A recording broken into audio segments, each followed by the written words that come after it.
3 दिवसांनी MRI कडून सरांकडे गेलो तर सरांना तेव्हाच MRI रिपोर्टवरनं जाणवलं की स्पाइन टीबी असण्याचा चान्सेस आहे. तर त्यांचा जो जनरल प्रोटोकॉल आहे त्याप्रमाणे त्यांनी फर्स्ट ऑफ ऑल बायोप्सी घेतली.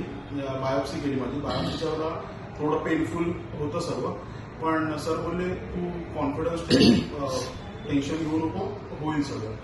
मग बायोप्सीचे रिपोर्ट्स आले माझे आणि बायोप्सीमध्ये स्पाइन टीबीचं डिटेक्शन सरांच्या अनालिसिस प्रमाणे झालं आणि त्याप्रमाणे सरांनी AKTची जी ट्रीटमेंट आहे ती अवय बन्सल म्हणून सर बॉम्बे हॉस्पिटलला त्यांच्याकडे स्टार्ट केली आणि त्या ट्रीटमेंट झाल्यानंतर आता ऑलमोस्ट जवळपास 17 ऑक्टोबरला माझं ऑपरेशन झालं, सॉरी बायोप्सीचं. मग बायोप्सीनंतर त्याने सरांनी जी ट्रीटमेंट आहे ती स्टार्ट केली आणि त्यानंतर मल्टीव्हिटॅमिन्स आणि जी टीबीची ट्रीटमेंट आहे ती स्टार्ट केली. तर आता ऑलमोस्ट 2 महिन्यानंतर मला बऱ्यापैकी माझं पेन आहे ते कमी झालंय.